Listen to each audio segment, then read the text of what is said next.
Thank you for your patience, and we hope you enjoy the event.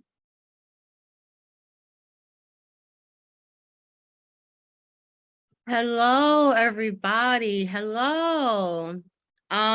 So happy to have you all here. I don't know what you signed up for, but if you didn't know, this is the Mass Poetry Community Awards ceremony. What that means is we're going to be having a good time together.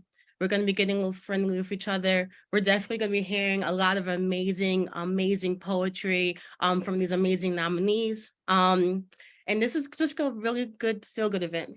And I hope that you all enjoy it. So a little bit about the start of this event. So this started out as a virtual event that was called 2020 Redo. And what that happened is that was a part of the 2021 Mass Poetry Virtual Festival. It was to honor poets, organizers, people doing good work out in the world with their poetry, who unfortunately had to cancel their book releases, their shows, because of the pandemic. Obviously, we're still in the pandemic, and Mass Poetry still wants to honor those poets that's putting out good work, and that sometimes does get that recognition and sometimes does not always get that recognition. The theme for this event is poetry meets red carpet award show, hence the beautiful background, hence my makeup. So if you want to feel like, nice tonight, you can definitely do that. Before we get started, can I just get some reactions? How are you feeling right now? You can either put some words in the chat, you can use your reaction button. This is definitely a Zoom screen, but this is also an audience, right? We're here together. So you can let us know how you're feeling right now. I'm seeing some celebratory emojis. I'm seeing some hearts. Well, thank you so much, Miles. People are saying, woo-hoo, yes, keep that energy going, right? Obviously, we can't always unmute, but by using the chat, you can just let folks know that you're here and you're listening. So without further ado, I have my first gold envelope, and I'm going to go ahead and I'm going to introduce our first nominee. Are everyone ready? Is everyone ready? Cool. So coming to the stage, let's give a virtual round of applause for Binks Pernino.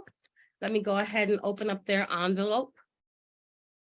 This is official, y'all. This is official. I printed this all on paper. I'm going to go ahead and read their bio and their accomplishments, and then I'll give them the spotlight. So Binks River Panino is a queer poet from Texas.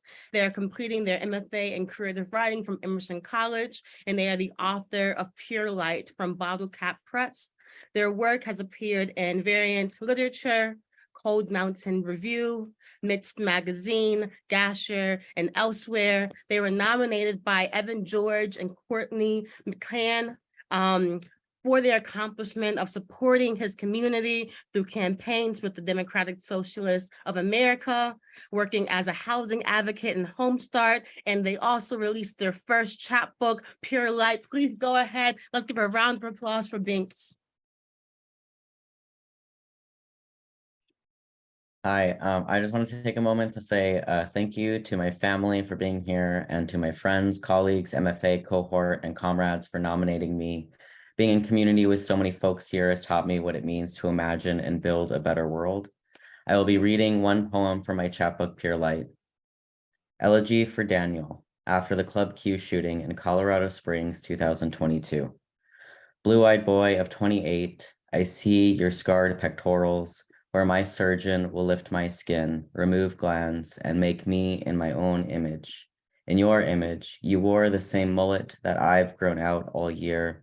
I see your smile and imagine you aglow and dewy behind the bar, filling the cups of glittering dancers, their grinding and swaying, the lights shimmering in your eyes. All I can do is imagine. I cannot look away. Blue-eyed boy, may you rest among white lilies and red carnations.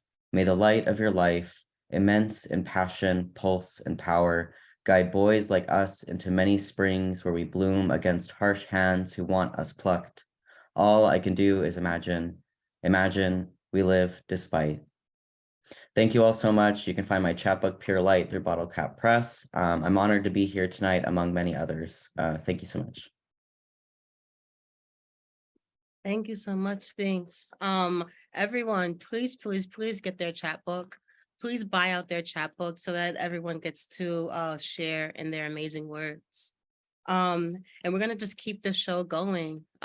Also, let me just look at the chat. I like to kind of call out things from the chat. So Leslie from the chat says, just beautiful. Some people say awesome. Some people say gorgeous poem. Thank you so much for giving some verbal responses to this amazing poet. I imagine that they really appreciate it.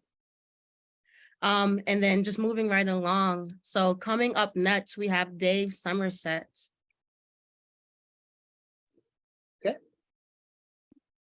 Okay. Oh, let me Hello. get a chance to read your bio, Dave. Oh, go ahead. So Dave lives in Salem, Massachusetts with his wonderful wife and small disagreeable dog.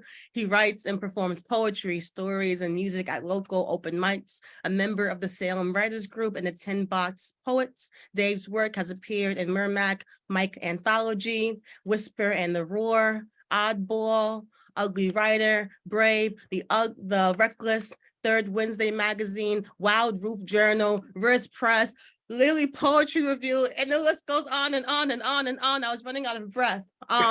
He was nominated by Jack and for his accomplishments of hosting the Speak Up open mic every Wednesday and just being an amazing poetry member in the North Shore. So go ahead, Dave. The mic is all yours.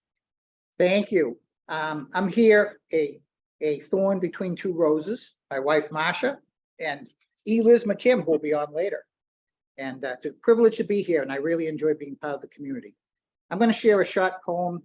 I don't think it was in my chapbook. I think it's just been in some journal or another. I'm not sure which one.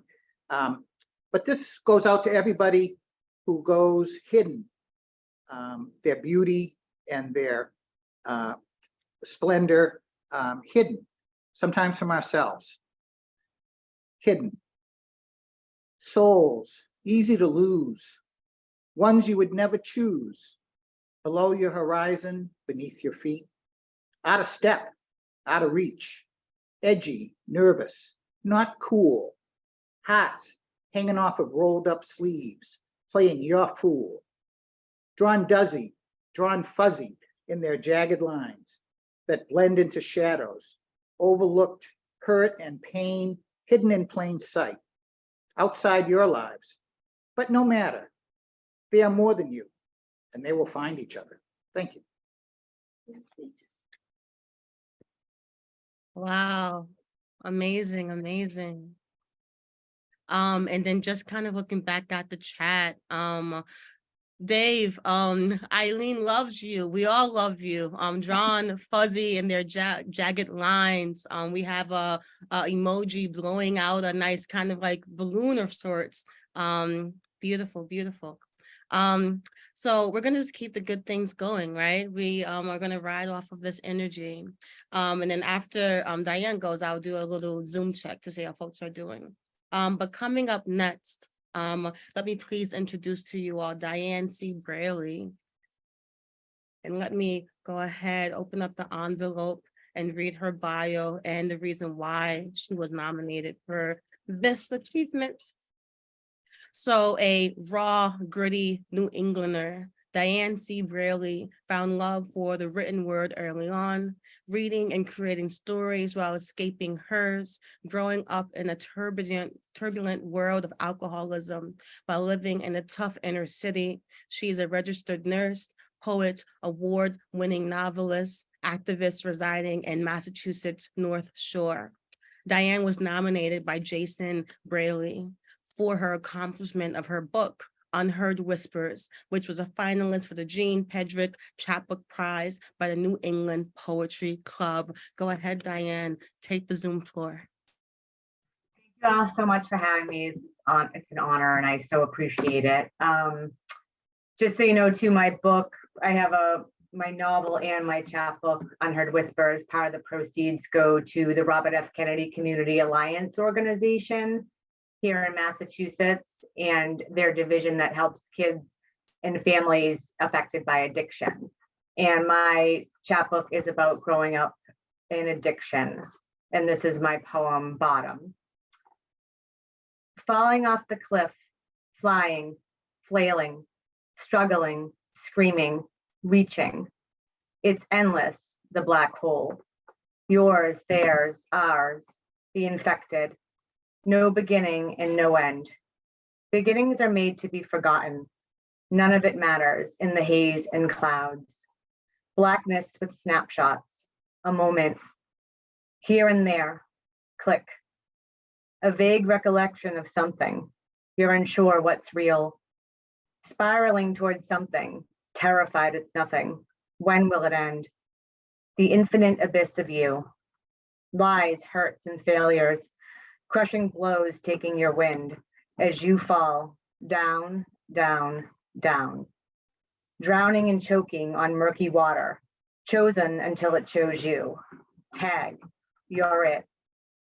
Here you lie under it, the fermented dirt poison rivers from barrels. Bottoms up, take your medicine. Cheers to nothing except for sickness. The light peeks through the haze, snapshots you sometimes see. Click. Let's go in the funneling darkness. Stop flailing and close your eyes. Stop fighting and fall. Down, down, down. Free. Take your last sip before the serenity. Bend your knees to hit first.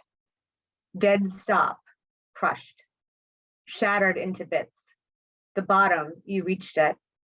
The floor, the end, the beginning. Thank you. Wow, wow, what an ending. Wow, beautiful. So it's interesting that we get to have this award ceremony for all these amazing poets, because it makes me think about all of the people in my life who helped me, become a better poet, become a better person. And sometimes they don't always get the recognition that they deserve.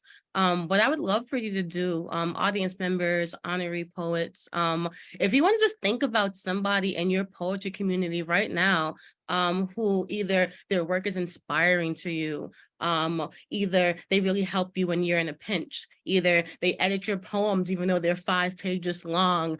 Go ahead, start thinking of them. Feel free to put their name out in the chat if you want to. But yeah, I'll just take just 10 seconds, go ahead and meditate on those people that don't always get, the recognition that they deserve, but they're still doing that good work. Okay, Claudia Wilson. Okay, JD Scrimmager, who's also here with us. Everybody's Uncle Russell. Nice.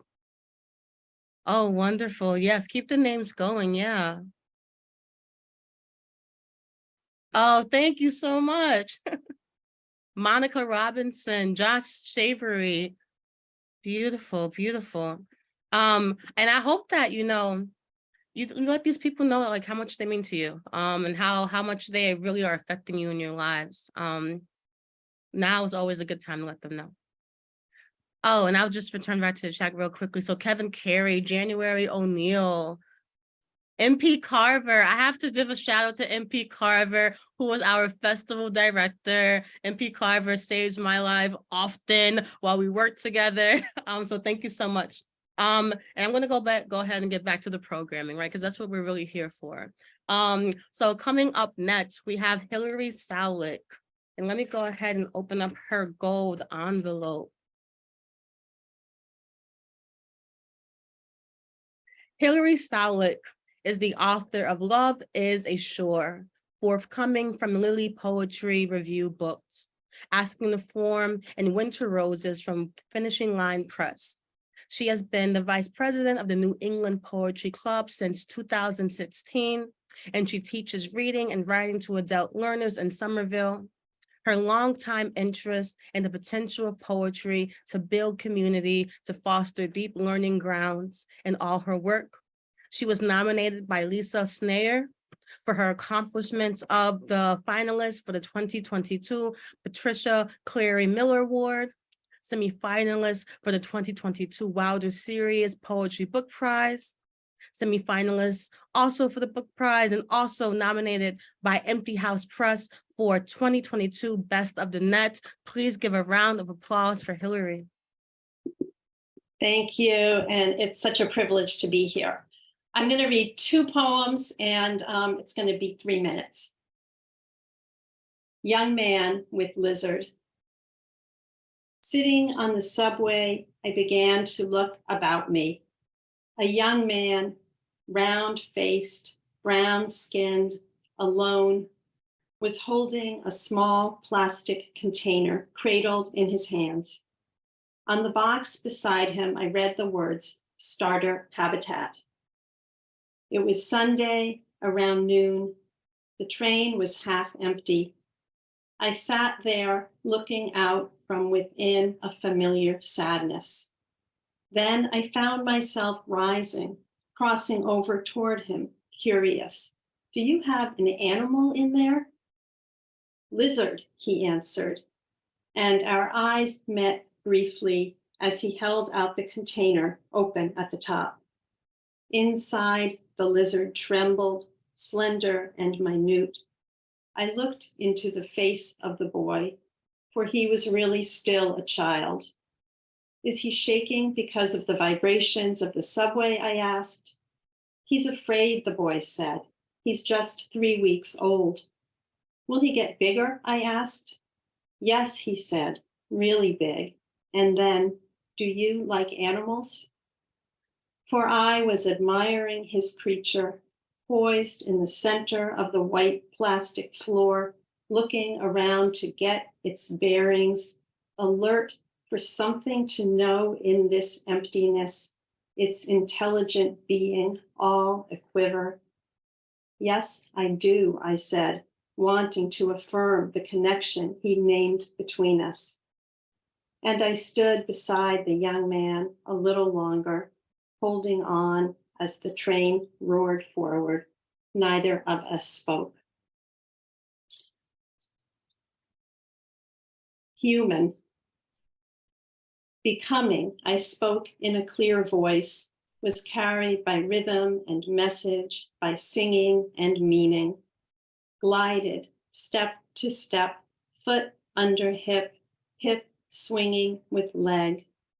Walked, loved, waited for time to come, lived in time that was and is and was. Startled the robin in my path, was startled by the body of a squirrel decaying at my feet.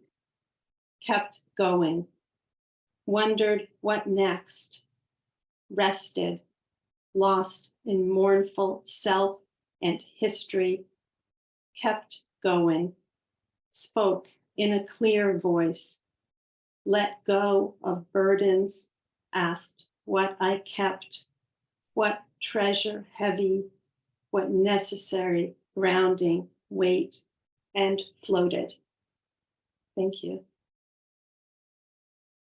Beautiful. Can we please give a nice round of applause for Hillary? Wow, amazing, amazing, amazing. Keep that applause going. Nice. So we're gonna keep the ball going. And coming up next, we have JD DeBreeze. I wish that you all could be in my room with me to hear me unfold this paper. I really feel like I'm like an actual host as opposed to actually just being in my bedroom playing pretend. Thank you for letting me play pretend as a host, but these poets are the real deal. So JD DeBreeze, he, him, is the author of The Scorpions ? By Autumn House Press, winner of the 2022 Donald Justice Prize. His work has received fellowships and/or awards from Disquiet, New York University, Narrative, and Plowshares. As a recording artist, his releases include the album Black Market Organs, Simple Truth Records, and JD DeBreeze Murder Club. He was nominated by Christine Stroud for his 2022 Donald Justice Poetry Prize and his debut collection, The Scorpions ? Which was selected by Cornelius Eddy. Let's give a round of applause for JD. All right, appreciate that so much, Crystal. One time, y'all hear me all right? I missed the sound check. Sorry, I was rolling in from a daytime gig, but we here, we ready. Um, yeah, thanks so much, y'all. I'm gonna read a few from my book, The Scorpion's Question Mark, which actually just came out yesterday. There are two long sequences about exiled musicians, which are the backbone of the book. I'm gonna read one from each. The first is from a sequence called Gatto Barbieri, and this poem is called Sundress and Nail. And this is dedicated to all the Michelles in the house right now, or at least in the house that I'm in. Sundress and Nail. Sound is air that's pushed around or coaxed or pulled or just allowed to wander on volition, to billow through your sundress hanging on a nail. From the stairway, a spoon's faint chime against coffee cup ceramic echoes in my chest like a church bell. Here, upstairs, your sundress on a nail, floral and silk against blank brick, rustles like wind chimes with their throats slit, makes a music of its own denial, a song where sundress and nail give refuge to two mute sparrows. No, our music is not this air, not this hollowed out space through which all free falls. This sundress hanging on a nail is not the body you once gave it when you came to it salt wet and naked, parting the beaded curtain, Michelle, taking down your sundress from a nail. And I'm gonna read one more from a long poem called Chalino Sanchez. And this is a poem for his son, Adan Sanchez, who, like Chalino, was a singer-songwriter, and like his father, died tragically young. So this poem is called One for Adan. What ridiculous luck to even be born. What ridiculous luck living long enough to sing how your father was murdered by false policemen. What ridiculous luck to make it through the chorus, the next measure, next note, through the breath before the downbeat, the yes that one lung says to its twin. Adan, what, if anything, brings us together? Arbitrary borders, a belief in curses, folk saints who steal from the rich, aunts, sisters, and mothers who've suffered too damn much. A brass band is passing. I'm back on my father's shoulders in Fall River, Mass. It's Festa do Espírito Santo, and a sousaphone gives heartbeats to the Virgin Mary float, cymbals clashing. Yes, Chalino met his badge flashing, sunglassed assassins outside Culiacan. Yes, your limo crashed in that same free and sovereign state. And no, I can't match the pitch of 15,000 teenagers weeping in the streets of Los Angeles, or the mess that followed, riot gear and pellet guns, Ford truck flipped over in flames. But ridiculous luck, Adan, is needed for one's own voice to adorn post-mortem a few romantic ballads in a locked room. Nadie es eterno, bésame morenita, where two in candlelight can create anything, even a little death, even a life. Wow. Appreciate Wow, y'all, yeah. wow. Thank you so much, JD. And just looking at the chat, Marcy says amazing. Jamie says my eyes are filled with tears. And Peace giving that fire emoji because all you bring is that fire. Someone is mentioning your imagery. Beautiful. So one thing I wanted to let everyone know is that there's actually 30 people who receive honor from Mass Poetry for the Mass Poetry Community Award. Due to our time constraint, we unfortunately couldn't have everyone read, but I did create just a little visual for those folks who will not be able to read, but who still are receiving an award. And I'm gonna take a moment just to share my screen to give a shout out to those folks.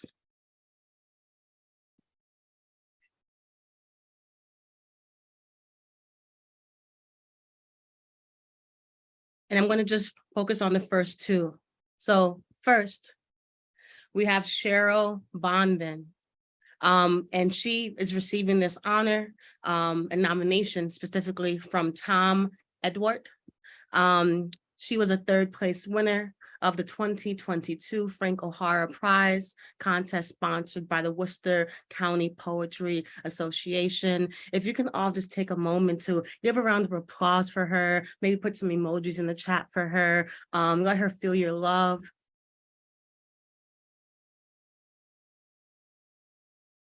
Next up, and I'll just do two for now and I'll return to this in a second.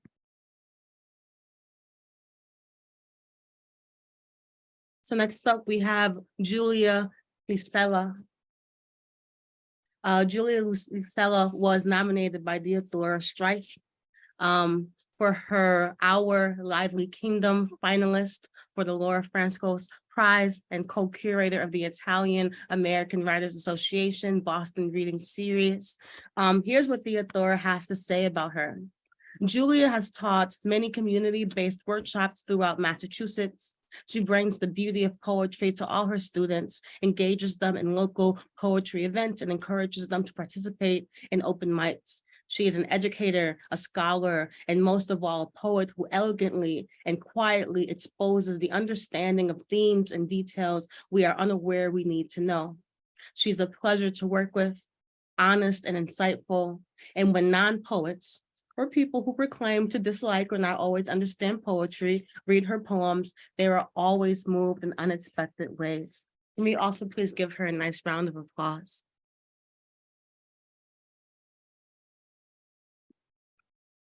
Thank you.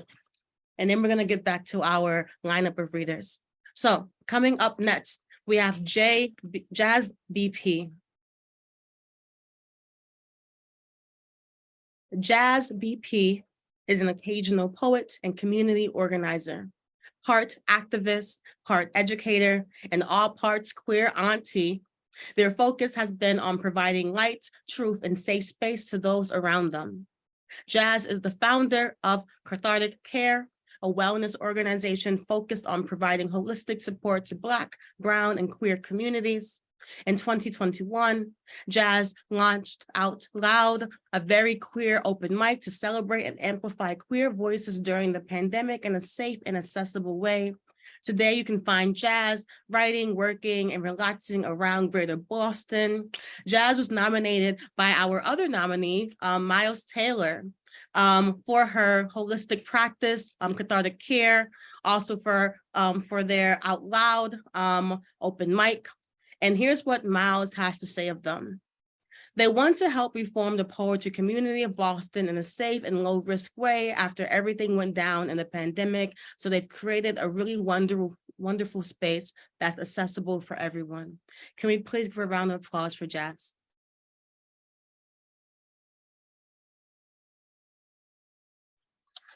Thank you, everybody. I was curious who nominated me. Thanks, Miles. Okay, so the poem I'm going to be reading today is actually from a series. It's a 5-part series, but we don't have that time, so I'm only going to read 2. It's kind of focused on what was happening during the pandemic, as well as just all of the harm that was happening to like Black and brown bodies that was being publicized in the news. So a slight trigger warning. Also, if anyone's ever been a person of color and worked in a nonprofit or in education, there's also kind of a poem about that in there. So we'll start. The first one is called Consume. To the descendants of the Europeans who ate the ground up bodies of African mummies as medicine. I know you only hear me in slave hymns or see me in affirmative action, welfare, and effigy. I know you only care about me during March Madness or when Celine Dion tells you to pay 43 cents for my colonization crusted lips. I know you only touch me. You only touch me. You only touch me when you're taking or grooming me into the token your company needs to board the Progressive Express. Your mouth waters at the thought of me. Big, Black and overripe berry hanging from a vine of your design, but know this. I made myself in my image, cured in the darkness of the sun. Know this. My bones break through boundaries like parchment, sharp made my mind until I am diamond, ash, asphalt, twisted, jagged, unconfined. Know this. When you come ravenous and unsatisfied, hands set to pray, you will choke, you will choke, you will choke. Amen. So the next one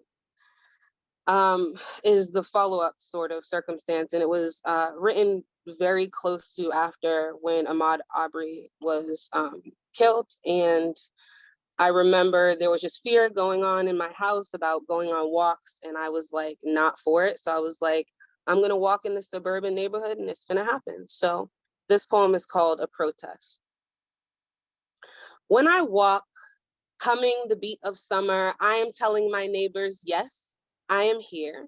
And no, you are not the only one who has the right to manicured lawns, the smell of dew, and the first bird's song. When I sway through lush city fields, water sprouting, gosling down my dark hips in rhythm, bent knee whining in a crop top that says, bitch, I am saying yes. I can take up space as much as my fat ass needs to sweat as I please. You do not have a monopoly on cardiovascular health, Susan. When I'm alone in my suburban neighborhood, big, bright arms out, I'm unafraid. As if the cops haven't been driving by slow. As if they ain't been acting like the neighborhood I come from. As if I ain't ever been contained. When I walk, it's a protest, a taking back of joy, a reclaiming of time. Thank you. Amazing, amazing. Thank you so much, Jazz. Please do check out their healthcare practices as well.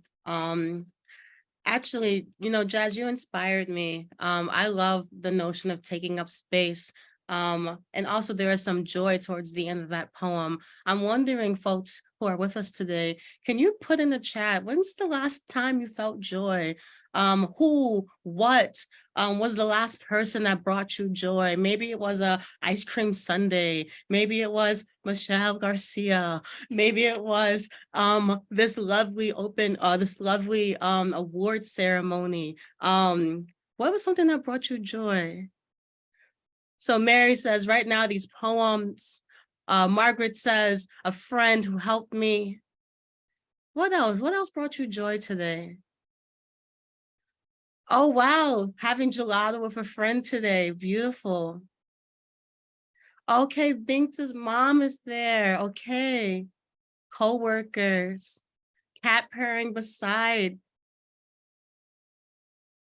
Wonderful, wonderful. I hope that folks will read this chat. I hope you'll think about these things that bring you joy. We're entering into the summer. I hope that you hold on to this joy. Thank you so much.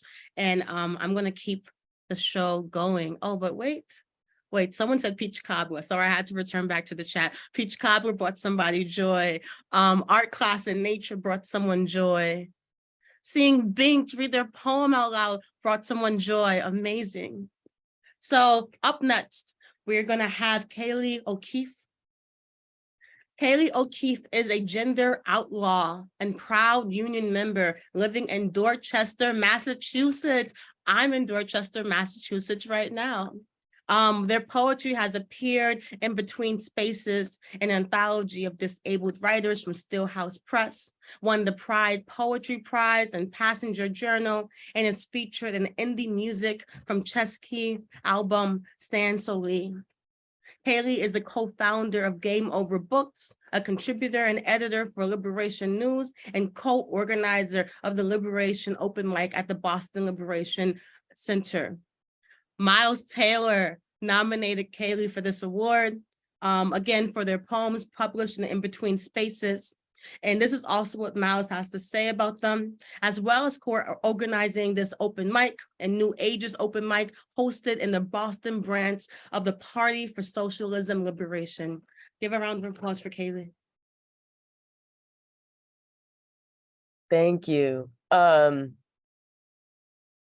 I also want to thank Josh and MJ, Tori, Rachel, JD, Gabby, and everyone in the Boston branch of the Party for Socialism and Liberation who volunteer their time every month to make the Liberation open mics happen. You should definitely come through sometime every second Friday. I'm going to read you a golden shovel that I wrote. A golden shovel is a form created by Terrence Hayes, where you take a line from another poem or text and use each word in that quoted line as the end of each line in your poem. I'm a comic book nerd, and I love Neil Gaiman's The Sandman. So this line is taken from The Sandman number 19, A Midsummer Night's Dream, when a traveling actor asks Hamnet, son of Shakespeare, quote, I would be proud of him if he were my father. My own father was a high school English and drama teacher, and he died in 2014. So I'll post the link in the chat if anyone wants to read along. So this is Golden Shovel for Hamnet after Terrence Hayes and Neil Gaiman. We did not have a proper funeral in a funeral home. We would not have fit. We used the high school auditorium. I sat in the front row chair, newly plaqued in his honor. Hundreds watched my shoulders shake with grief. Would he have ever guessed he was loved by so many? 2 books of notes, another box of cards and letters. Be thankful for the time you had. He was my favorite teacher. You're lucky he was your dad. He was so proud of you. I know. But the teacher and the father were not always the same man. I know, of course, forgiveness is not a magic trick. A needle cannot go backwards through fabric. I remember him failing to contain his usual rage when he sent me to the principal's office for eating a Kit Kat in class. Because if I could challenge his authority, then what power would he have? So is there anything I wish he said before he left? Something I wish I said or asked? I don't know. When I sew, I rip out the thread. Maybe some things were better left unsaid. Yet anytime I'm inevitably asked if you could talk to anyone, living or dead, my mind goes blank for an alternative. All I can do is ruin the fun. Say, my father, my father, my father. And I'm just gonna drop my link in the chat now. Thank you so much for having me. That was beautiful, Kaylee. Thank you so much. Shout out also to the Golden Shovel. Shout out to Terrence Hayes for creating it. And if anyone knows me, you probably know what I'm going to ask you next to put in the chat. What is your favorite poetry form? I never knew I would be a formalist, but I am. I love the forms. I love the sonnets, the contrapuntos, the sestinas, the villanelles. I can go on and on and on. If you have a favorite form, go ahead and put it in the chat. Oh, the tanka, beautiful. Sucker for sonnets. The pantoon, the very difficult, always returning pantoon. Think said that they like the villanelle. Nice. And we're gonna just keep things going. So coming up next, we have Kathleen Aguero. Kathleen has published 5 books of poetry, most recently World Happiness Index from Tiger Bark Press. She has edited 3 anthologies of multicultural literature for the University of Georgia Press and been awarded fellowships from the Massachusetts Cultural Council and the Elgin Cox Foundation. She teaches in the Solstice Low Residency MFA program at LaSalle University and in Changing Lives Through Literature, a program for offenders on probation. Kathleen is a contributing editor to the Kenyon Review. So Kathleen's nominator prefers to remain anonymous, so you will not know who your nominator was. But I would like to say what they said for you. So Kathleen published her latest book of poems, World Happiness Index, during the pandemic. Given the supply chain issues, paper shortages, etc., some books copyrighted in 2021 did not arrive until 2022, and therefore became ineligible for reviews, awards, and even general notice.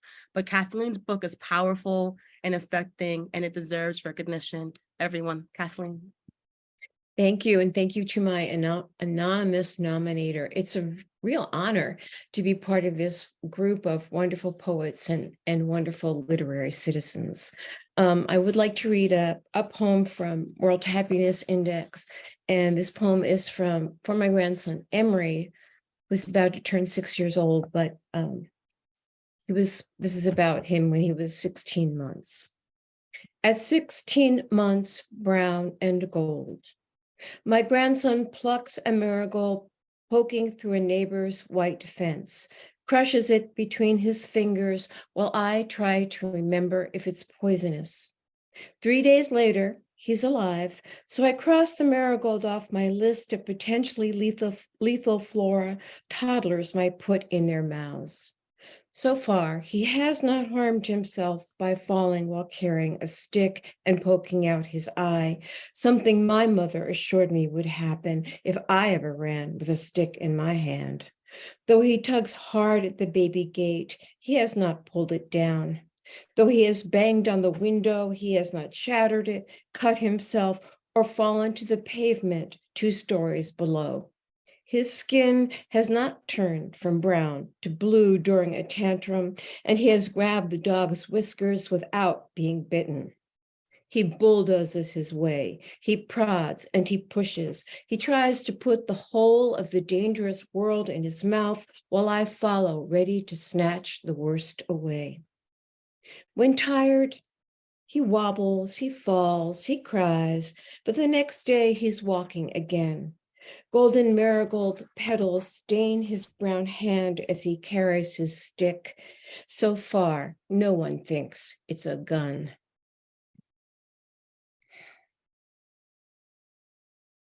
Beautiful. And I want to actually give a special shout out to Kathleen as well. During the 2021 festival, they were on the programming committee and they helped us deliberate between all of the community proposals. So thank you, Kathleen, for the work that you do on your own right as a poet, but also for everything that you've done for mass poetry. Thank you so much. And we're gonna keep this going, but not before I return to the chat to see what folks are saying. So Sonia Brown says, wow, so far no one thinks it's a gun. Diane C. Braley says, ending so surprised me, I'm so obsessed. Margaret says, wow, moving and relatable, another grandmother. People are really going crazy about the ending. Rashida says, deep. So moving things along, up next, we have Katya Zen. Katya Zen is a Boston-based California native performance poet, interdisciplinary artist, and educator. She is the author of the poetry collections Human Verse and Manic Depressive Pixie Dream Girl. As a teaching artist and accessibility coordinator for a children's education nonprofit, her work, both personally and professionally, focuses on creative expression as a means of fighting oppression, fostering empathy, and inciting social change. Her students remain her greatest creative inspiration. You can find Katya by visiting www.zenvisibleink.com on an electronic device of your choosing, or by performing a simple conjuring spell at the next full moon.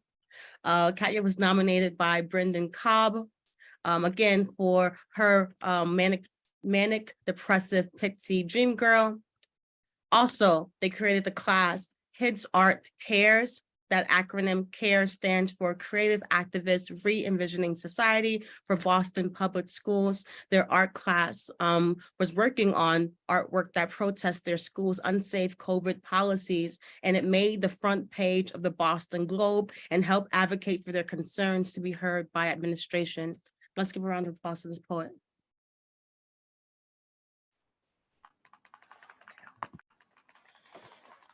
Hi, grateful to be here. The poem I want to do for all of you tonight is about community as a sacred entity.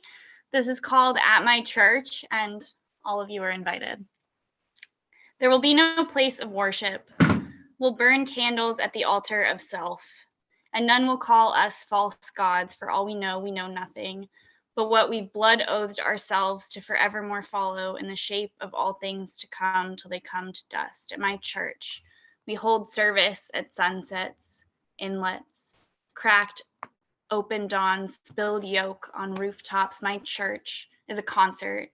It doesn't matter the artist, just as long as it's loud. It's those shows you could swear had no singer or band, just a song given life. My church is the rib cage shatter on downbeats, the unfurling of twilight on side streets, the poems written penless, the ones neon darkness manifested, summoning you from the heart of the pit so you pin its edges back to the corners of space-time and safeguard its shape. At my church will divine freedom and be no body, but every flesh-made choice from first that holy blade snips us born by the knot of our navel till the end of becoming we become of everything in my church. Our lowercase Lord, name taken in scar tissue vein, guides us nowhere beyond redemption so far as we seek it.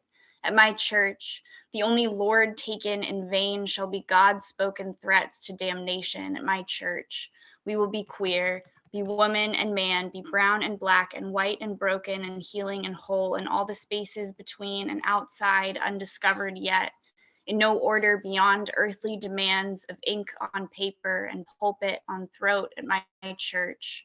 None of us compelled to be here, but all of us damned, blessed to be here at my church. There will be no God but one inside us all and all. You restless sinners who dare to fear what we have found here, to blaspheme what we've built, all faiths apart from ours, already chosen, shall break bread at our best tables. Thank you. Oh, beautiful, beautiful. Let's give her a nice round of applause, please. I also love that line, lowercase Lord. Oh, it seemed like I was echoing with myself. Also, I will try to summon you at one point by performing a simple conjuring spell at the next full moon. Hopefully it will work. And if not, then at least I'll be closer to the moon. So keeping the goodness going. Up next, we have Kay Marlowe Allen. Kay Marlowe Allen is a genderqueer game designer, poet, and publisher. Kay is interested in sharing the mundanity and the magic of the everyday, and their work creates spaces for resting, reflecting, and connecting.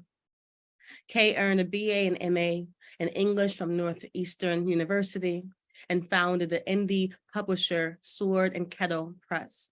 They self-publish their solo duet, role-playing game, and their poetry appears in Hell is Real, Canned Mag, and Stone of Madness. Their accomplishment is because Kay was awarded the 2023 Literary Fellowship from Somerville Arts Council for their work in poetry and game design, and they are also the founding editor of the fairy tale journal, Corvid Queen. Let's give it up for Kay. Thank you so much. It's really wonderful to be here and get to listen to so many poems. I am going to read my poem, Autumn Dream with Pouring Rain, originally published in Stone of Madness. Me and you are in this graveyard, and every headstone is a curio cabinet. There's no order to their arrangement, just weathered wooden boxes embedded in the hillside, displaying little tchotchkes all the dead people owned. We sit between the cabinets and read their names, painted in bold crimson and flaky blue. You carefully open one little door, remove a tiny porcelain egg carton that opens on tiny golden hinges, revealing freckled porcelain eggs. The heavy sky opens up and big cold raindrops fall on our shoulders, soak through your old striped shirt. You laugh and the rain pours down. I realize our feet are bare and our toes squish into the earth. I wonder what my cabinet will hold. I wonder who will get to pick the items. For now, I slip an egg into my pocket and I clasp your hand and we lay down between the graves.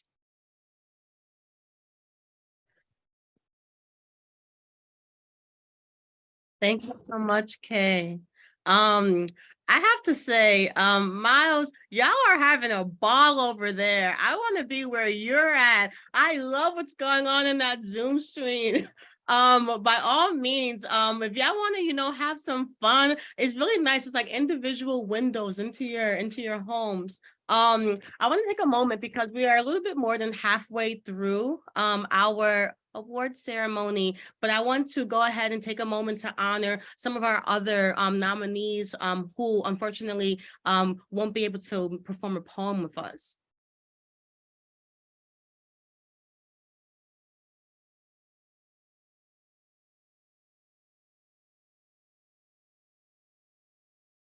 So I would like to take this moment to give honor and recognition to Leslia Noman for her accomplishment of the 22nd Annual Massachusetts Poetry Honor for the memoir in verse, I Wish My Father. Leslia also had their poem, First Time We Visit, taken from that collection and was a finalist for the 2022 Nina Riggs Poetry Award. Please go ahead, put in the chat, use your emojis to give Leslia some recognition. And Leslia actually is here, so I imagine that she'll really feel it and she'll really appreciate it. And I'll take one more person that I want to highlight before we move on to our next reader.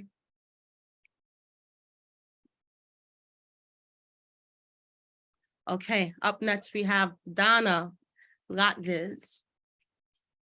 Donna Latviz is nominated for her poem, or her book actually, My Creative Writing Journey, which was published in 2022. So let's go ahead and also give her one round of applause.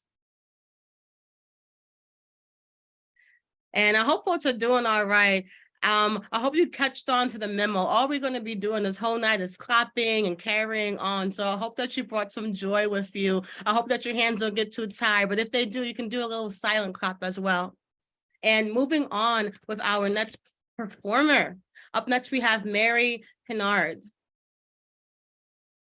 Let me open up my paper. So Mary Pinard is the author of 2 books of poetry, Portal from Salmon Press and Ghost Heart, which won the Ophelia Poetry Press Prize, was published in September 2022. Her poems have appeared in numerous literary journals, including Ecotone, Salamander, and Iowa Review.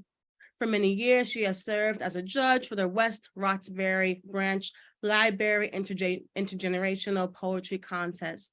She teaches literature and poetry courses at Babson College. She was nominated by Jennifer C. Barber. And this is what Jennifer C. Barber has to say of her. Mary Pinard is a dedicated poet and talented professor who has shown many-year commitment to furthering the cause of poetry in Massachusetts through hosting and giving readings and introducing students to contemporary poetry. Everyone, give it up for Mary. Thank you so much. Thank you. Thank you. I'm delighted to be here, very honored to be here and inspired by all these amazing voices. I'd like to read a poem called Care, and it has an epigraph from the poet Virgil, who was writing in about 30 BC. And he wrote a really long poem called the Georgics that's all about how best to cultivate the land and the animals that live on it. And so I wanted to borrow a line of his for the beginning of this poem, which is this: nor should we forget the proper care of dogs.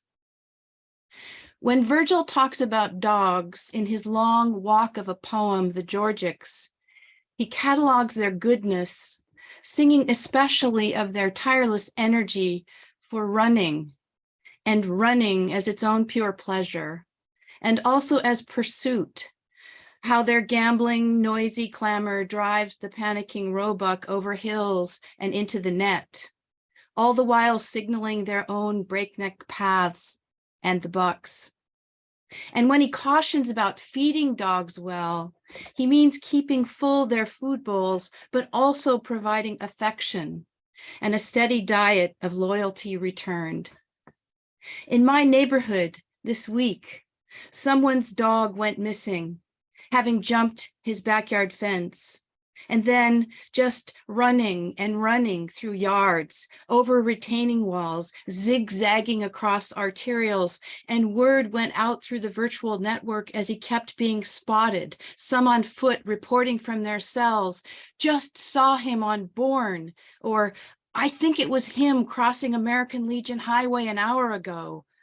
While those of us searching from our cars circled our blocks slowly, close by, then moved out toward local shop parking lots, pausing near the line of dumpsters.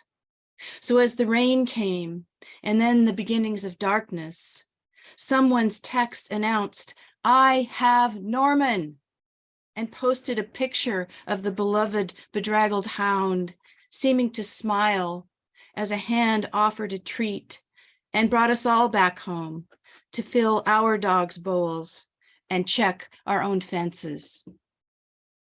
Thank you.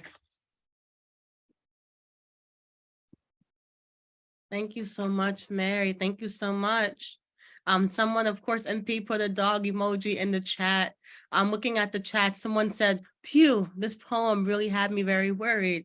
Mouse Taylor says, "This was so pure." Margaret says, "Love it." Mouse Taylor says, "Excellent." We're getting those dog emojis too.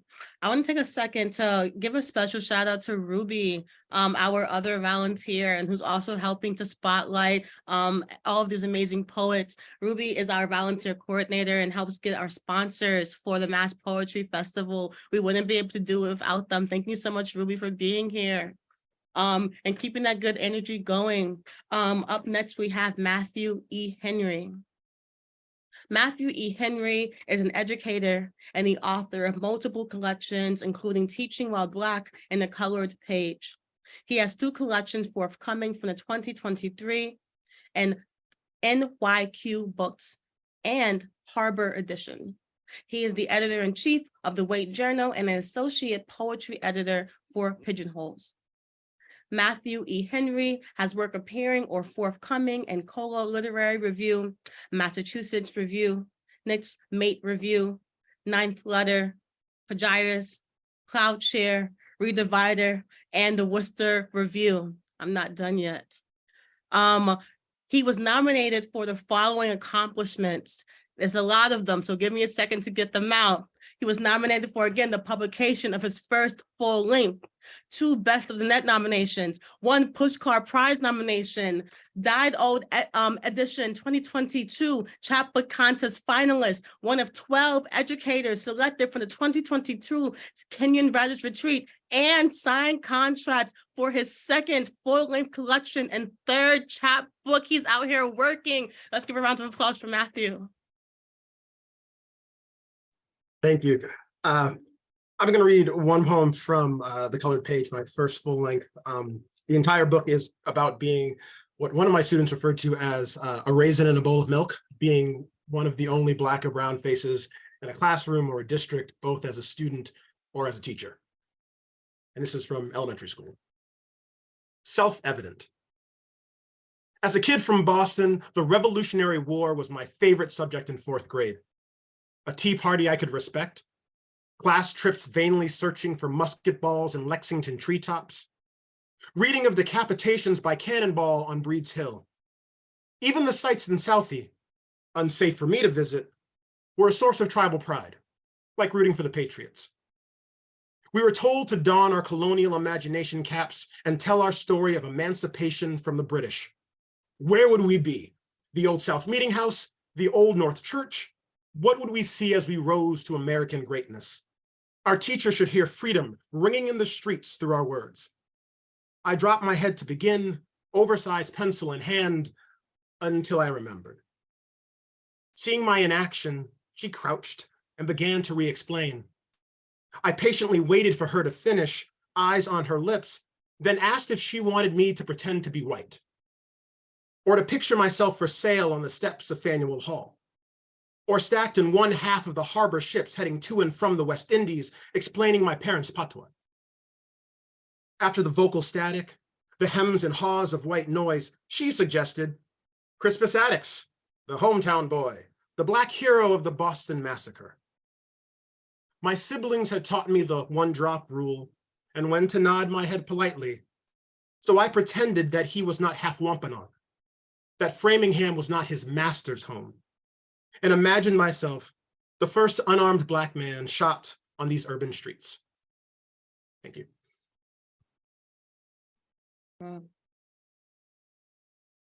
Yes, yes, yes. I know we are halfway through. We're more than halfway through, but we got to keep this good energy going. We got to keep this chat going, letting these poets know how amazing they are. Thank you so much, MP, for your enthusiastic applause. Thank you, everyone, for your enthusiasm. And we're going to keep this ball going. So up next, we have Monica McAlpin. Monica McAlpin, a retired teacher and scholar in the field of medieval literature, published her first book of poems at the age of 80. Winter Bride, published by Main Street Rag Press, pays contribute to her mother, who was diagnosed with Parkinson's at the age of 46, and recounts the poet's 20-year experience as a child and young adult caregiver. She was also nominated for her accomplishment due to being named a finalist for the Sheila Margaret Moulton Prize, awarded by the New England Poetry Club. Let's give a nice round of applause to Monica. Thank you very much. I'm very honored to be a part of this amazing evening of poetry. April is a very special month for me because it is Poetry Awareness Month, as you all know, but it is also Parkinson's Awareness Month. The numbers of individuals and families affected by this disease has been growing for reasons that are not very well understood.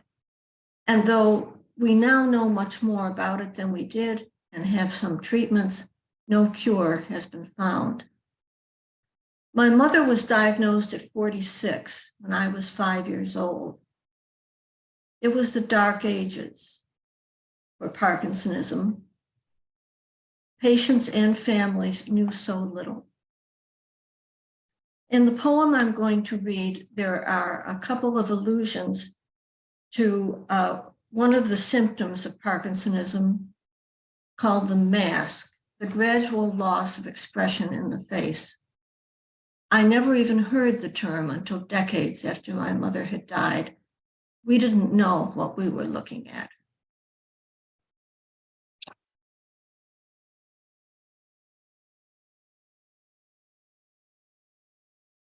Knowing, not knowing. Excuse me, I always forget to put my glasses on.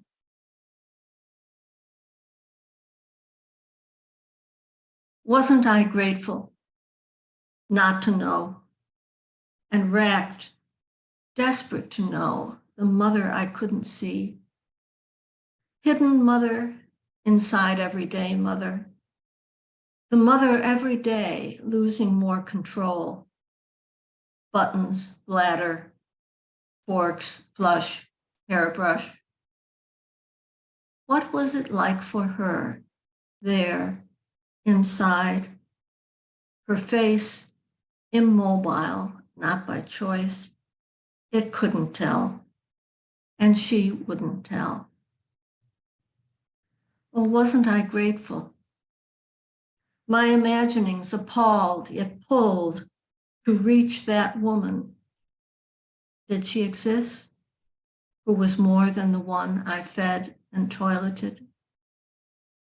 Not knowing, and how I felt about not knowing, and wanting to know, and the fear of knowing, and how I felt about the fear. Once, near weeping, she burst out. It's so sad. Isn't it so sad? As if she were standing outside herself, an audience for an actor who had donned her tragic mask. My book, Winter Bride, is available from Main Street Rag Press. And I would like to extend special thanks this evening to Fred Marchand, to Susan Berger and the Susan Berger Poetry Seminar, and to Black Oak Poets and Martha Collins. Thank you very much. Amazing. Thank you so much, Monica. And I really relate to you. Sometimes I do also forget my glasses and I can't see anything. So yeah, let me look at the chat. So Leslia says, very touching poem. Margaret says, thank you for sharing your story. Diane says, as a nurse, this incredibly moved me. Sonia says, heartbreaking. And we're gonna keep things going. So up next we have Miles Taylor. Miles Taylor is a trans-masculine writer, organizer, award-winning poetry slam competitor, food service worker, Capricorn, Aquarius cup, and glitter enthusiast. They are the current producer of the historic Boston Poetry Slam at the Cantab Lounge. Their first full-length collection, Masculinity Parable, is forthcoming in December 2023 with Game Over Books. Their list of publications can be found at milestaylor.com, and the Neurosis can be found on social media at Miles Does Poems. Miles's nominator prefers to remain anonymous, but this is what their accomplishments are. Assisted in bringing back the Boston Poetry Slam as COVID restrictions were lifted, planned a regional event together to gather poets from across New England and revive our collective identity, has their full-length collection coming out, and is a wonderful person and a strong community leader. Give it up for Miles. Okay, I dropped a bunch of, okay, wait, let me mute and on the TV so there's no echo. I dropped links in the chat already to my website and to the Boston Poetry Slam. I'm gonna just do my quick plug and then I'm gonna do a poem. I don't know why I'm already out of breath. But yeah, I run the Boston Poetry Slam at the Cantab Lounge. It's been going since 1992. I took it over last year. It is absolutely the most important space that I've ever encountered in my life, and I would love to see any and all of you there. It is an incredibly wonderful space that welcomes everybody, and it's also 3 minutes, so I know exactly what 3 minutes is. So I swear to God, I will keep very much in my time frame. But come hang out at the Boston Poetry Slam. We are also running a regional soon with the Cambridge Foundry, which is like a new nonprofit in Kendall Square. It's really cool. They have all these like maker spaces and stuff, but we're inviting teams from like all over New England to come and like hang out. And there's also gonna be workshops. There's gonna be a chapbook exchange. There's gonna be a lot of cool stuff. Go to the Boston Poetry Society website to check that out. Go to my website if you want to see my work, I guess. My work is so very much like secondhand to like all the other stuff. Like I mostly care about making people fall in love with poetry. It is my favorite thing in the world. But I do have a book coming out. I just dropped the link there. You can pre-order it. Anyway, I'm gonna do a poem now. I mentioned this in my bio, but something that is very, very important to me, just outside of like the poetry work I do, the teaching work I do, etc., is like I identify very strongly with being a food service worker. Being a food service worker is really, really special, wonderful. The restaurant industry is incredible in like this really weird, chaotic, like kind of terrible, but also amazing way. And food service workers are the bravest people alive. So this poem is called Unskilled Labor. It is for Eric Adams, who is the mayor of New York City, who said in a speech that Dunkin' Donuts employees are low-skilled workers who do not have the intelligence to work in a corner office, which anyone I've ever met that works in an office tells me that they do not do anything. So I'm gonna do it now. Thank you again, everybody, for being here. It's been an honor. Behold, my barber's gilded scissors, a gift from a loyal client. Look at the planning, the economy of the razors unhooks the barber's height, the best ones worn handled, their storage trunks scattered with stickers of old bands resting in dead iPods and coffee table drawers. Come with me to the street. Watch the house painter's pans match every few buildings he passes as if the city were trying to copy them. Watch your morning barista pull a Rosetta without looking. Peek in the shop windows, admire every crisp fold the floor staff creased into every shirt. Watch the quick wrist of the window washer, witness the wrangling of the dog washer's 5 leashes, the 2-part movement of the city worker sticking litter. Come into my restaurant. Admire the server and their patient smile. Plant 2 knocks on the kitchen door, shout in, and bear witness.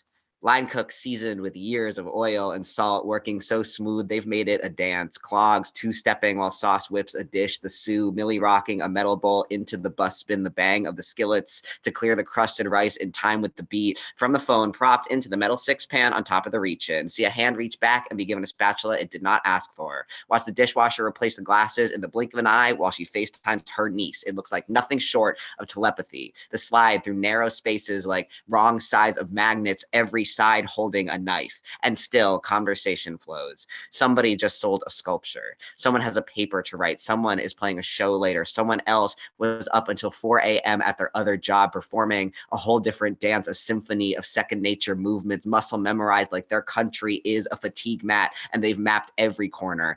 I only dream of labor if I can make it beautiful. So I slice every scallion like a gift wrapped ribbon, and I roll my eyes at every customer who taps their foot. Skill is love. And do you love? Show me yours, your skill. Walk me through your day and allow me the scenes I wouldn't see otherwise. I want to see your method for cleaning a bathroom the quickest, your filing system, your best customer service voice, or do you go home to a sparkling kitchen someone else cleans? Do you eat food someone else cooks, watch shows someone else writes? Do you use programs someone else codes, attend meetings someone else schedules? What do? You take and you hold what you take.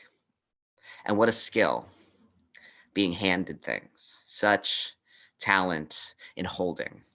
Thanks, y'all. Wednesday nights, 8 p.m., Can't Have Lounge. Come to my show. Thank you. Let's give it up for Miles Taylor. So a couple of things. In addition to all of the amazing work that they're doing and the slams that they're running, they're also going to be putting on a poetry slam at the Massachusetts Poetry Festival. So this is the time where I take about 1 minute to talk to you all about the Massachusetts Poetry Festival.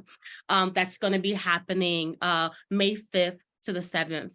Now we are returning in person after being virtual in 2021 and after having to cancel due to the pandemic in 2020. It's going to be an amazing festival. There's going to be poetry and ice cream. There's going to be a poetry brothel. There can be poetry and pets. I'm going to be hosting the poetry and pet open mic. There will be actual dogs and cats there. If you want to pet a dog and or a cat, please come. Bring your poems about animals. There's also going to be the slam, like I mentioned before. There's going to be a lot of workshops. There's going to be amazing headline readings. You don't want to miss it. We all want to see you. I also want to take a moment before I move on to our next reader to give a shout out to someone who was supposed to read tonight, but they had a family emergency. So I want to give a shout out to Naomi Maville. And I'm going to just go ahead and read her accomplishments. She was nominated by Lisa Snayer, and her accomplishment was her book, We All Might Be, which won the Tomas Salomon Prize Editor's Choice Selection. Her first full-length volume of poems, The Knife Thrower's Girl, was awarded the 2022 Washington Prize by the World Works Press. Additionally, she won the Paige Davison Clayton Prize, which is given annually to the best poet appearing in the Michigan Quarterly Review that has not yet published a book.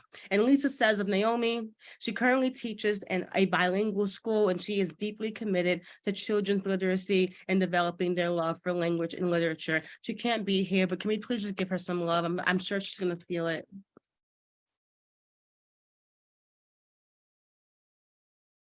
Okay.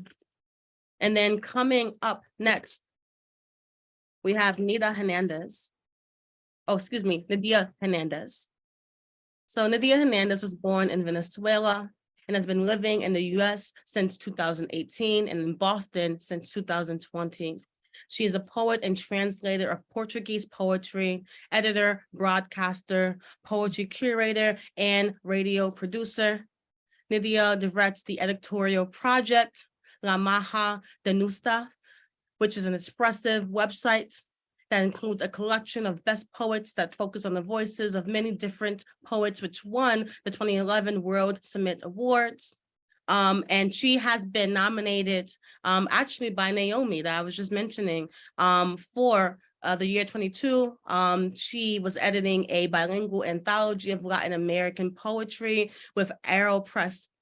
And she also produced a radio program every week dedicated to poets broadcast in Spain with over 52 radio programs.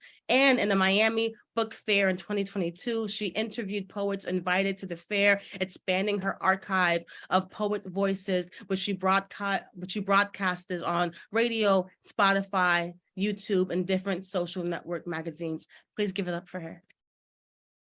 Thank you. Thank you very much. Thank you. I'm so happy to belong this family of poetry. I don't speak English well, but I'm going to read a short poem, easy for me. The meaning of the word. Someone knocked on the door. I wasn't going to open. I was translating glimmers, but I look out of the window and a shower of white stars was falling and drawing the meaning of the word. My first snowfall in Boston. There was a great pause. The snow, generative, fractal, elegant, was opening its curtains. Thank you. Beautiful. Thank you for all the work that you do, recording poets, making sure that their voices are archived. One thing I actually wanted to take a minute to do, by the way, we are down to our last 4 poets. So time goes by fast when you're having fun with your poetry friends. I wanted to check in on my audience, and I'm curious, where are folks at right now? What part of the world are you in? Or is everyone in Massachusetts? Are people outside of Massachusetts? Can we do a hometown call, please? Where are folks at? Okay, so Marcy is in Texas right now. We have Somerville, we have Quincy, we have Beverly, we have Holyoke, we have Lowell, Dorchester, Cambridge. Okay, we have Rat City, Andover, Roxbury. Okay, someone's in Tampa right now. I hope the weather's good. Oh, wow. We have Jamie who's in San Francisco. We have Seattle. Okay, we are going national. We are going national with this Mass Poetry Awards ceremony. Thank you all for engaging. So let's go ahead and let's keep things going. Up next, we have Salman Hussein. Give me just a second to open up my little paper. So Salman Hussein is a poet and rapper who grew up in Brookline and is currently studying at Harvard Business School. He's the inaugural Chris A. Santos Emerging Artist of Brookline.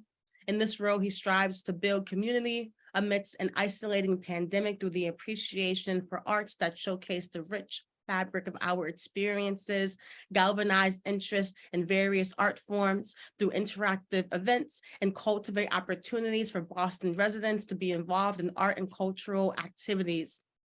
He was nominated by Daniel Gostin Young for his debut poetry book that is set to hit the shelves in 2023. And this is what Daniel has to say about Salman. Salman has the greatest distinction of being Brookline's inaugural emerging poet, appointed in January 2022.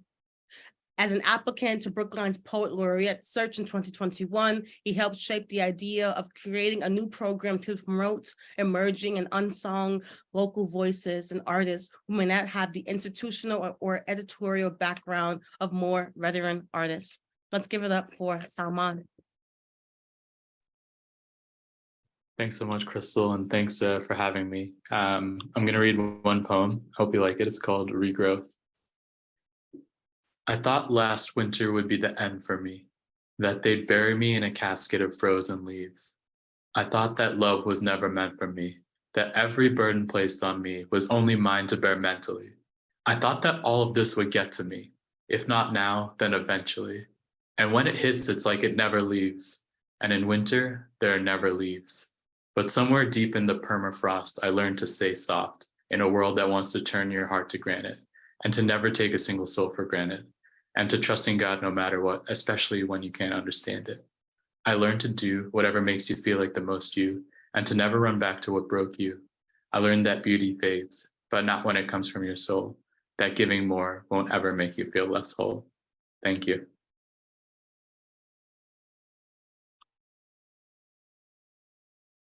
Okay. So before we move on to our next poets, I just want to again return to that PowerPoint and just give some love to the folks who can't be there. But really quickly, let me see what the chat is saying. Folks are saying beautiful, wonderful use of language. Wow. And in the winter, there are never leaves. Love. MP holding it down with the emojis gives us a huge emoji with nice star eyes. Going to our quick PowerPoint. Oh no. We have Prima Bang Era, and she is receiving this award for her artwork. Give me just 1 second, sorry about that. For her artwork showcased at the Boston City Hall, community educator role at the United South End Settlement and the Institute of Contemporary Art. Prima's nominator prefers to remain anonymous, but this is what they have to say about her. Prima has been an unsung heroine in the artistic and poetic community. Her essence is not only in her work as a poet and artist, but as an educator and community organizer who uses poetry and art as a means to help positively impact her community. She has brought her talents to support youth and organizations like the Cooperative Artists Institution. One of the young people she supported was the only Boston public school student to receive the Scholastic Writing and Arts Award for their poetry. Let's give it up for Prima. And I'll give one more shout out before we move on to our next poet. To Timothy Gager, who has the Best of Timothy Gager Big Table Publishing anthology, which includes 20 years of his selected work and his host of weekly literary Zoom sessions. Timothy was nominated by Paul Sin, and here's what Paul has to say. Timothy made a major contribution to the poetry scene in Massachusetts through his local appearances and his weekly podcast poetry feature and open mic, Tuesdays There literary series. I've learned about many poets that I would not have otherwise learned about and had the pleasure of being introduced to. Let's give it up for him as well.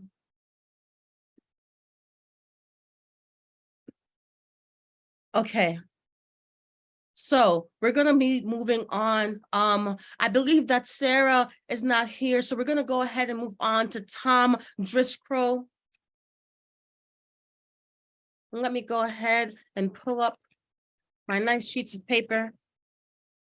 Tom lives and works in Lowell, Massachusetts with his wife and artist Denise Driscoll. He published several books of poetry, a collection of short prose, and a book of song lyrics.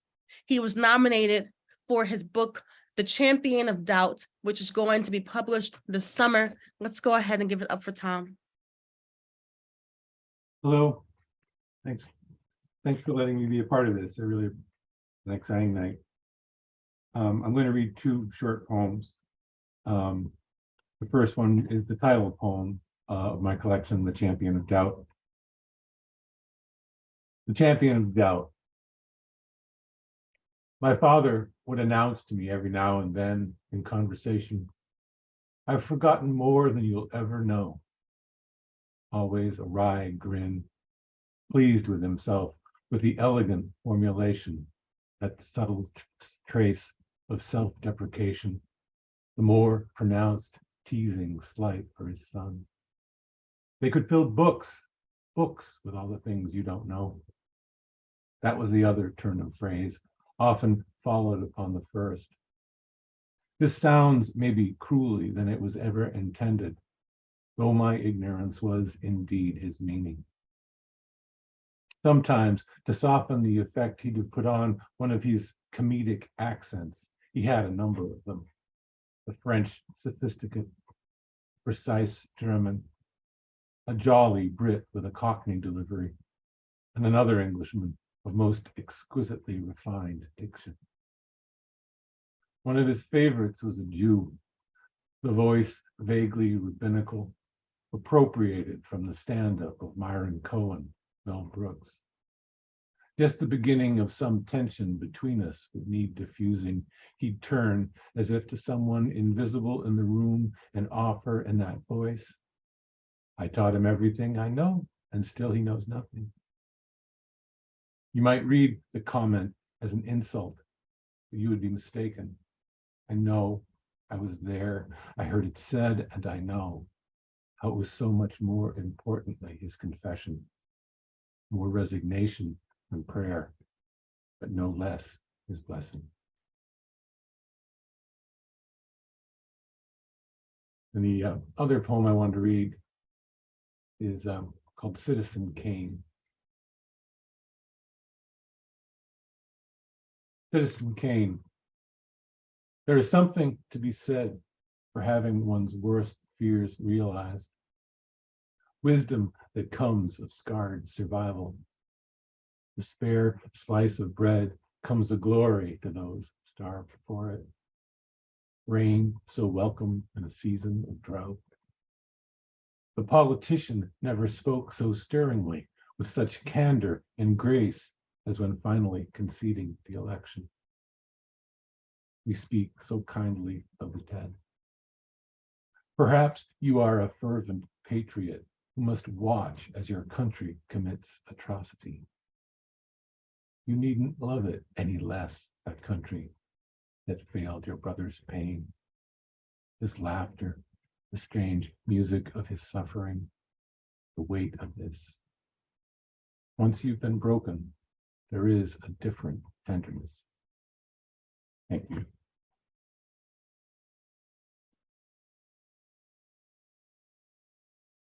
Beautiful. And I believe that, yeah, Timothy is also going to be doing a panel. So folks are that are performing, some of them are doing panels, but can we please give a nice round of applause for them? Nice, nice, nice, nice, nice. Okay, cool. And then we're kind of down to our last poet. Before I introduce our last poet, I want to also give our last nominee their shout out and their praise.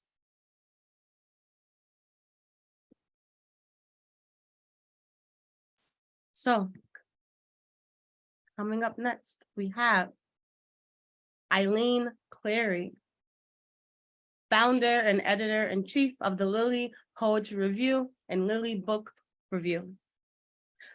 She was nominated by Hannah Larrabee and Dave P. Miller. Here's what they have to say about her accomplishments.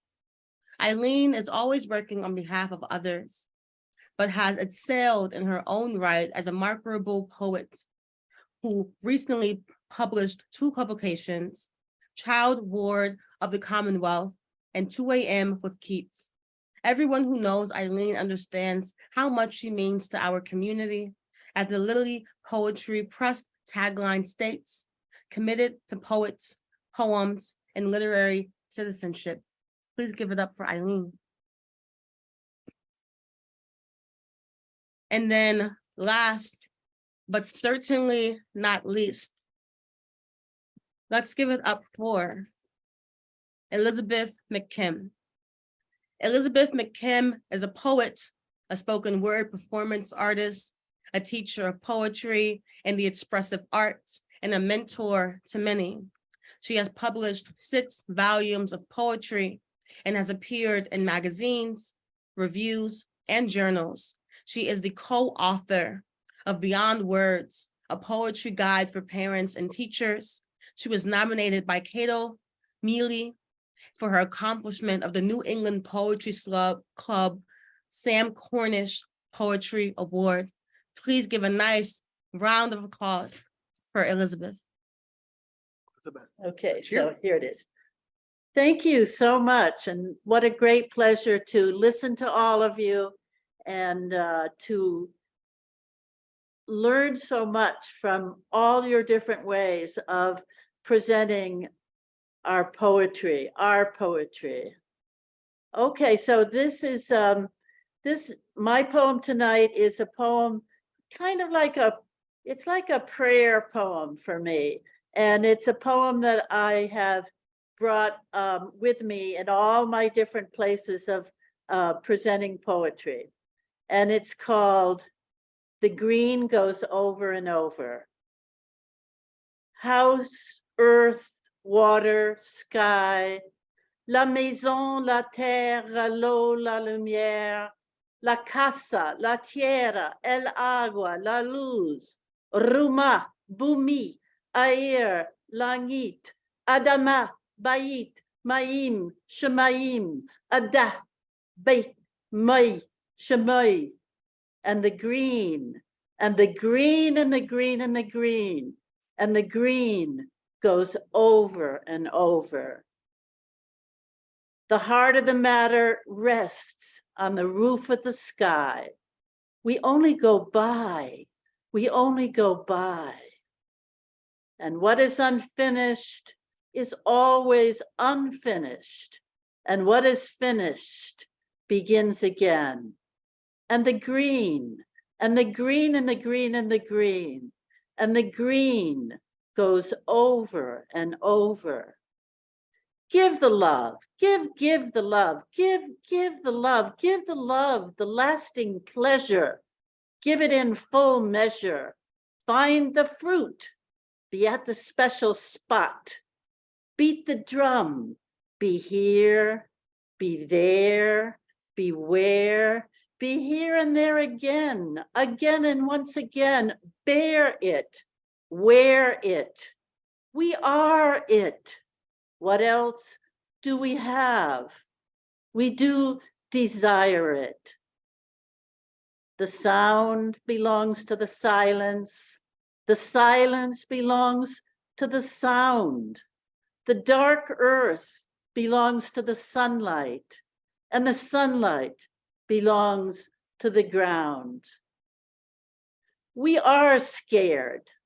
We are scared and sacred. We are scared and scarred. And the green goes over and over. We are scared and sacred in the hoop of the world. And now, as a child holds a nighttime lullaby, we all become a part of loving. You hold me, I encircle you, thee holds we holds thee holds me holds thee, held and holding. We are gathering in the light, the dark, the dark, the light, the light, the dark, the dark, the light, the dark, the light, the light, the dark, the dark, the light. We are held and holding, gathering in the light, the dark, and the green, and the green, and the green, and the green, and the green goes over and over.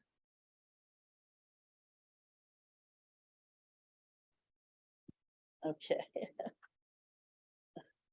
Thank you. Thank you. Thank you. A couple of things before we wrap it up. First and foremost, can we please all unmute ourselves? And can we give every single person a nice round of applause? I want to hear your voices. I want to hear your Yay!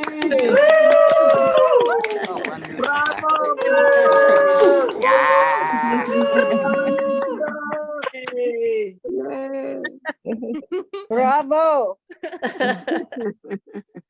Before I turn things back over to MP and or Ruby, I want to say thank you so much for coming. Thank you, poets, for coming out here. You could be anywhere on this Saturday night, but you chose to be here in a virtual sanctuary with us, and I appreciate it so much.